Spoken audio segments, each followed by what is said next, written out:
Assalamualaikum warahmatullahi wabarakatuh. Selamat berjumpa kembali teman-teman semuanya bersama saya Syamsul Umar, praktisi pertanian di channel Maraja Organik. Teman-teman, khususnya petani padi, ada 5 kelemahan atau kesalahan yang sering dilakukan secara berulang-ulang oleh teman-teman petani sehingga hasil panennya tidak maksimal. Kita akan bedah bersama-sama. Yang pertama adalah terlalu terburu-buru pada saat pengolahan lahan. Yang kedua, tidak memperhatikan pada pH tanahnya sebelum melakukan pemindahan benih atau bibit. Yang ketiga, metode perawatan di masa vegetatif. Yang keempat, metode perawatan pada masa generatif. Dan yang kelima adalah metode pengendalian pada hama dan penyakit. Yang pertama adalah terlalu terburu-buru di dalam melakukan pengolahan lahan. Perlu kita fahami bahwa ketika sawah ini banyak jerami-jerami yang tersisa dari panen sebelumnya, tentu jerami ini akan mengalami yang namanya dekomposisi. Apalagi kalau misalnya batang padi ini masih utuh, terus kita melakukan pengolahan lahan. Nah, ternyata di dalam kita melihat fakta di lapangan, begitu terburu-burunya teman-teman petani ketika sudah selesai dibajak, diolah, siap tanam, itu berselang 1-2 hari langsung melakukan pindah tanam. Sementara jerami-jerami padi ini baru melakukan dekomposisi, baru melakukan penguraian atas jerami-jerami yang tersisa ini untuk dekomposisi tadi. Nah, apa efek yang ditimbulkan dari hal ini? Yakni pada saat jerami-jerami ini mengalami dekomposisi atau penguraian atau penghancuran di dalam tanah dengan bantuan mikroba, maka akan mengeluarkan unsur asam. Nah, unsur asam inilah nanti ketika ketemu dengan akar padi kita, itu pasti padinya akan kurus. Mau dipupuk sebanyak apapun, pasti akan tidak membuahkan hasil yang maksimal karena proses dekomposisi ini selain mengeluarkan unsur asam, itu juga hawanya panas. Nah, sehingga akar padi yang ada di sekitaran situ itu tidak bisa panjang. Nah, langkah yang terbaik adalah melakukan pengolahan lahan ini itu harus selesai baru kita melakukan pembenihan. Jadi kenapa biasa terburu-buru setelah olah lahan ini langsung melakukan pindah tanam? Karena benihnya sudah tidak bisa disimpan lama. Benih yang baik untuk padi itu antara usia 18 sampai dengan 22 hari. Ini masa-masa ideal untuk benih padi ini dipindahkan. Nah, kenapa? Karena antara pengolahan lahan dengan pembenihan itu sama. Bahkan ada yang melakukan pembenihan dulu, baru melakukan pengolahan lahan. Sehingga mepet sekali waktunya gitu. Nah, yang betul adalah lahan ini selesai dulu kita olah, baru kita melakukan pembenihan. Nah, lahan yang selebihnya yang sudah diolah tadi, yang siap tanam tadi, itu direndam dulu. Agar apa? Agar dekomposisi, penguraian yang hasil jerami-jerami sisa hasil panen ini itu bisa terurai dengan sempurna dulu. baru kita melakukan pindah tanam. Begitu juga dengan biji-biji gulma. Semakin lama kita rendam sawah kita yang sudah siap tanam ini, itu memungkinkan biji-biji gulmanya itu semakin panjang usia dormannya. Jadi tidak begitu sawah dikeringkan langsung tumbuh gitu. Karena usia dormannya akan lebih panjang. Nah, fakta hari ini kita lihat itu susah sekali petani-petani ini menanggulangi rumput yang ada di sekitaran padi itu karena begitu dikeringkan sedikit, gulmanya langsung naik. Kenapa? Karena dormannya tidak kita perpanjang. Nah, makanya harus menggunakan lagi herbisida pratumbuh atau menggunakan herbisida selektif misalnya. Nah, inilah yang menjadikan tanah kita semakin bertumpuk residunya di dalam tanah. Kalau alasannya karena tak ada hujan, mengejar air, itu ada alternatifnya. Jadi lahan ini dibajak dulu, diolah dulu saat sebelum masuk musim hujan. Nah, begitu musim hujan datang, ini langsung diairi, digenangkan, pembenihannya berjalan. Setelah itu kita melakukan pemindahan bibit seperti itu. Nah, kalau kita teman-teman lihat di Jepang, di Korea, itu mereka mengolah sawahnya itu dalam keadaan kering. Jadi dia tidak mengolah sawah dalam keadaan sudah sudah ada airnya. Mereka dahului pengolahan pembajakan itu saat masih kering. Nah, sehingga begitu nanti diairi, dia rendam dulu. Dia rendam sekitar 10-15 hari, baru dilakukan pemindahan tanam seperti itu. Jadi pengolahan ini penting untuk kita kita hitung ulang, kita pikir-pikir lagi kenapa produktivitas panen kita itu sangat rendah gitu dibanding dengan negara-negara lain atau negara-negara yang paham akan pengolahan lahan ini. Yang kedua mengenai masalah pH tanah. Dari 100% petani padi, mungkin kalau ada 1% yang memperhatikan pH tanah sebelum melakukan pindah tanam itu sudah lumayan seperti itu. Karena rata-rata teman-teman, kecuali yang sudah kami dampingi. Yang sudah kami dampingi itu biasanya sebelum melakukan pemindahan benih, itu sudah melakukan penetralisiran pH tanah, menaikkan pH tanah. pH tanah ini menjadi kunci berhasil atau tidaknya, subur atau tidaknya tanaman kita. Kenapa? Karena potensial hidrogen ini akan menentukan tukar kation di dalam tanah, akan menentukan tingkat penyerapan akar pada pupuk yang akan kita berikan nantinya.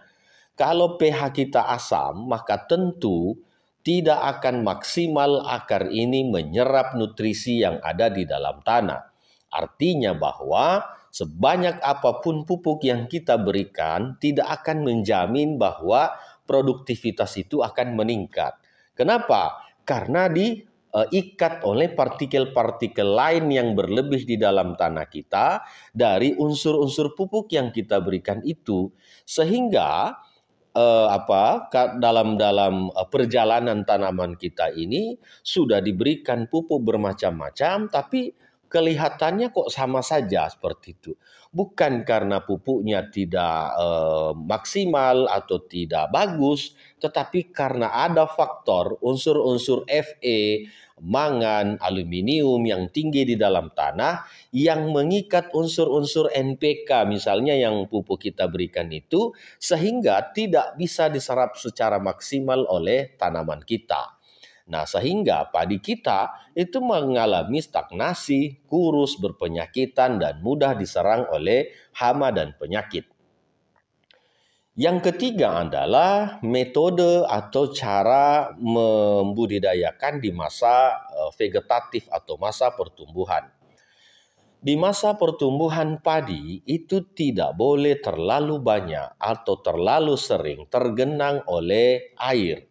Kenapa? Karena semakin sering kita menggenangi padi kita dengan air di masa pertumbuhannya 0 sampai dengan 45 hari untuk tanam pindah dan 0 sampai 55 hari untuk tanam benih langsung, maka akarnya pasti akan pendek. Ketika akar pendek, maka pasti anakannya akan sedikit. Kalau anakannya sedikit, mesti nanti di pembuahan malainya juga pasti tidak akan maksimal. Batang-batang atau anakan akan produktif itu tidak akan banyak. Sehingga diperlukan untuk akar menjadi panjang. Diperlukan untuk akar panjang sehingga dia mampu menyerap semua unsur-unsur pupuk atau nutrisi yang kita berikan ke dalam tanah itu. Nah, tapi kalau dari masa vegetatif atau pertumbuhan saja akarnya sudah pendek, terus bagaimana bisa mengeluarkan anakan yang banyak? Bagaimana tanaman padi ini bisa mempertebal daunnya, memperkuat atau memperkeras batangnya. Nah itu, jadi di masa vegetatif itu harus sering-sering dilembabkan, harus sering-sering dimacak-macakkan airnya. Kenapa? Agar oksigen itu bisa masuk ke dalam tanah, agar nutrisi yang kita berikan ini itu tidak tercuci oleh air. Nah, itu pupuk misalnya kita memupuk urea, tapi setinggi ini airnya. Terus kapan urea yang tercampur dengan air ini bisa maksimal masuk ke dalam tanah? Tapi kalau airnya macak-macak atau airnya atau tanahnya dalam kondisi lembab, pasti begitu pupuk ini masuk kita taburkan atau kita semprotkan akan sampai ke tanah. Disitulah nanti akar menyerapnya. Tapi kalau di airnya sudah besar, sudah banyak, lah bagaimana? Itu memubazirkan pupuk yang kita berikan. Nah, makanya kalau dari SOP yang kami selalu berikan itu 0 sampai 40 maksimal 55 hari untuk tabela wajib untuk dimacak-macakkan. Karena sesungguhnya padi itu bukan tanaman air. Padi itu adalah tanaman yang membutuhkan lebih banyak air dibanding dengan tanaman-tanaman yang lain. Nah, teman-teman, kalau di masa vegetatif ini kita berhasil memanjangkan akar padi kita, memperkeras batang padi kita dan mempertebal daun padi kita, maka tentu nanti di masa generatif ini akan maksimal. Maksimal menjadikan batang produktif, anakan produktif. Misalnya, kalau di padi itu idealnya itu anakannya 65. Karena kalau 65 minimal yang nantinya akan produktif itu di angka 45. Nah, kalau 45 produktif itu semuanya terisi malai, itu tidak mungkin di bawah 10 ton hasilnya. Pasti akan di atas 10 ton.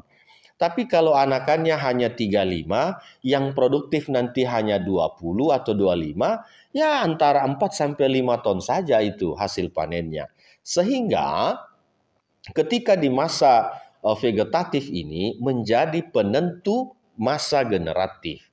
Kalau di masa vegetatifnya pertumbuhannya ini sempurna, maka tentu di masa generatifnya pun akan maksimal. Sehingga teman-teman perbaikilah, berikanlah nutrisi, berikanlah pengendalian hama dan penyakit yang sempurna di masa vegetatif ini. Kalau di masa vegetatif ini tidak sakit-sakitan, tidak kena asam-asaman, tidak diserang tikus, tidak diserang sundep,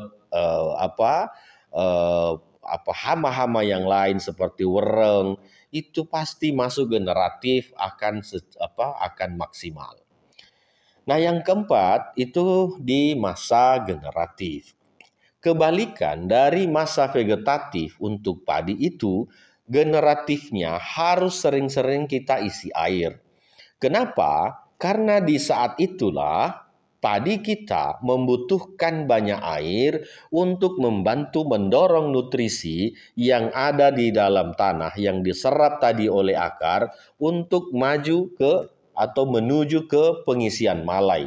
Itu membutuhkan banyak air. Nah, kadang-kadang kita melihat itu kebalikannya. Masa vegetatif itu diisi air yang banyak, tapi di masa generatif itu dikeringkan. Ini kebalik. Sehingga apa? Yang terjadi di malai kita itu banyak yang tidak bernas. Kenapa? Karena kekurangan air. Kekurangan air untuk mendorong nutrisi ini mengisi malai. Seperti itu. Nah, kenapa? Karena di masyarakat atau di petani kita mengatakan bahwa kalau di vegetatif ini takut diserang hama, tikus, beluk, sundep dan lain-lain, makanya diisi air yang banyak. Nah, kalau di generatif ini ditakutkan roboh gitu kalau sering diisi air. Teman-teman, perlu saya sampaikan bahwa inti dari tanaman padi itu ada pada akarnya. Kalau akarnya panjang, mesti dia imunitasnya akan tinggi. Mesti nanti batangnya akan keras, mesti nanti daunnya akan tebal. Nah, kalau dia degeneratif karena bermodalkan akar yang panjang, bermodalkan batang yang keras, daun yang tebal, maka diisi air pun di masa generatif tidak akan membuat padi Anda roboh. Kenapa? Karena pertahanannya ini kuat gitu. Contoh kalau kita biasa melihat itu pohon-pohon beringin, itu jarang sekali kita melihat pohon beringin itu tumbang. Kenapa? Karena akarnya panjang, dia mencengkeram ke dalam tanah. Begitu juga pada padi. Padi ini kalau akarnya panjang ini, dia mampu menahan batang itu untuk tidak roboh. Nah, kenapa padi itu roboh? Karena akarnya pendek, batangnya lembek, daunnya pun tidak kaku gitu kan. Nah, sehingga begitu kena angin sedikit saja, apalagi musim hujan, pasti akan roboh. Nah, makanya kuncinya dimulai dari awal seperti itu. Masa generatif ini itu harus banyak airnya. Dan yang kedua, kurangilah melakukan pemupukan di masa generatif. Apalagi kalau pupuk-pupuk yang kita berikan adalah pupuk-pupuk yang slow release. KCL, TSP, ini udah terlambat. Padi kita ini udah harus memakan hari itu juga nutrisinya, sementara TSP KCL-nya itu butuh 1 bulan untuk bisa terurai, untuk teroksidasi di dalam tanah. Terlambat seperti itu. Nah, pupuk-pupuk yang bisa diberikan di masa generatif itu adalah pupuk-pupuk yang sifatnya fast release. Yang ketika disemprot hari ini juga bisa diserap oleh padi kita, oleh akar padi kita.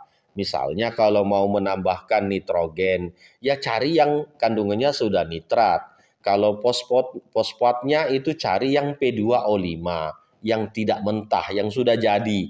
Begitu juga kaliumnya, tambahkan yang sudah K2O. Jadi kaliumnya itu sudah oksida. Dia sudah masuk tanah langsung diserap seperti itu. Begitu juga unsur-unsur yang lain. Misalnya tambahkan kalsium yang CaO. Kalsium oksida yang sudah cek langsung diserap oleh tanaman kita. Magnesiumnya pun begitu. Cari yang MgO, yang magnesium oksida atau sulfurnya seperti itu. Nah, itu teman-teman. Jadi kenapa di masa vegetatif ini kita maksimalkan? Karena begitu dia masuk generatif ini, fokusnya itu adalah menyalurkan semua nutrisi yang diserap ini atau yang dicadangkan ini untuk dikeluarkan ke malai. Sehingga sempurna pengisian malai itu gitu. Nah, jangan nanti usia 55-60 hari baru melakukan pemupukan-pemupukan yang sifatnya slow release. Terlambat itu, terlambat. Itu. Nah, yang kelima adalah bagaimana pengendalian hama dan penyakit. Terkadang teman-teman petani kita di Indonesia ini lebih senangnya diserang hama dulu baru mencari pestisida. Diserang penyakit dulu baru mencari pestisida. Lah, yang benar itu adalah bagaimana tanaman ini terlindungi dahulu sebelum ada hama atau ada penyakit. Nah, olehnya kalau misalnya menggunakan pestisida, gunakanlah pestisida dari mulai vegetatif tadi, pestisida yang sifatnya yang sifatnya lambung. Kenapa? Karena dia nanti akan masuk ke sel-sel tanaman kita. Jadi hama itu mau menyerang, oh tidak bisa karena ada penangkalnya di areal-areal sel tanaman kita. Misalnya tikus. Tikus jangan menunggu menyerang. Sebelum tikus ini datang, berikan dulu pestisida yang sistemik ataupun bersifat kontak. Sehingga pestisida ini tadi masuk ke jaringan selnya si tanaman padi ini, sehingga baru dicicip-cicip oleh si tikus ini sudah tidak bisa karena dia sudah terkontaminasi dulu dari zat-zat atau unsur-unsur pestisida yang ada di dalam sel tanaman kita. Nah, nanti ketika misalnya pengendalian baru kita pakai yang sifat kontak ataupun yang sifat pernafasan.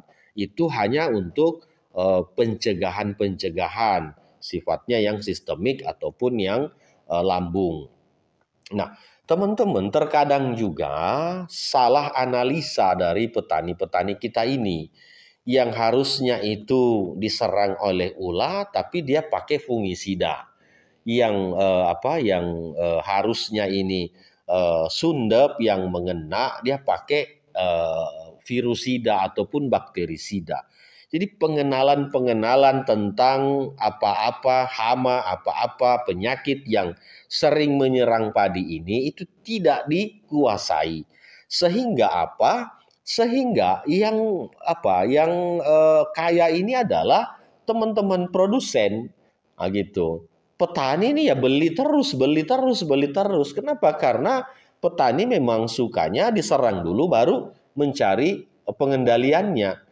Nah gitu. Jadi senangnya itu hama dimakan tikus dulu, diserang sundep dulu, baru cari apa ini yang obat untuk menangani ini. Inilah yang membuat petani kita boros. Karena seharusnya kita berikan itu dulu pengendalinya, pencegahannya sebelum hama ataupun penyakit itu datang atau menyerang pada tanaman kita. Ketahuilah bahwa ketika kita melakukan pencegahan itu pasti akan lebih baik. Padi yang senang diserang oleh tikus, sundep, beluk, wereng itu adalah padi-padi yang kandungan nitrogennya tinggi. Nah, itu teman-teman. Jadi digaris bawahi yang disenangi oleh tikus, yang disenangi oleh sundep, beluk, dan wereng itu adalah padi yang kandungan nitrogennya tinggi. Begitu juga pada hawar daun ataupun blas. Itu akan menyerang pada padi-padi yang kandungan nitrogennya tinggi. Apalagi kalau petani kita hanya memakai urea saja dalam bertani, ini pasti akan diserang oleh hama dan penyakit itu. Karena apa? Tanaman ini butuh keseimbangan nutrisi, butuh diberikan semua unsur yang dia inginkan. Jangan ada yang dominan seperti nitrogennya, tapi unsur lain tidak diberikan. Atau hanya NPK saja yang monoton terus-menerus kita pakai, tapi kalsiumnya tidak dipenuhi, silikanya, zeolitnya tidak dipenuhi. Sehingga apa? Sehingga terjadi jomplang, hijau saja daunnya, besar saja batangnya, tapi keropos, lembek. Inilah yang disukai oleh hama-hama itu. Nah, olehnya dengan SOP-SOP yang sering kami sampaikan, kami publish ke teman-teman itu tujuannya agar tanaman padi kita bisa lebih tinggi imunitasnya. Kalau tanaman padi ini tinggi imunitasnya, kita tidak memerlukan banyak yang namanya pestisida. Karena kenapa? Karena seyogyanya tanaman padi ini bisa melindungi dirinya sendiri. Nah itu teman-teman 5 poin kesalahan yang sering dilakukan oleh petani secara berulang-ulang. Musim panen selesai, pengolahan, begitu lagi yang dipraktekkan. Begitu terus sehingga sampai dengan hari ini. Kenapa hari ini semakin hari semakin turun hasil panen? Karena 5 kesalahan tadi. 5 kesalahan inilah yang dilakukan secara berulang-ulang turun-temurun sehingga ini perlu kita perbaiki. Ilmu pengetahuan sudah mengajarkan kita bagaimana bertani yang baik, bercocok tanam yang baik, merawat padi kita dengan baik, mengendalikan hama dan penyakitnya sehingga panennya bisa maksimal. Saya kira begitu teman-teman ulasan kita hari ini. Semoga memberikan tambahan ilmu, tambahan pengetahuan sehingga kita berbudidaya dengan ilmu dan teknologi. Bukan atas dasar turun-temurun atau ikut-ikutan sehingga tidak menghasilkan apa-apa atau panennya stagnan bahkan menurun setiap tahunnya. Terima kasih. Assalamualaikum warahmatullahi wabarakatuh.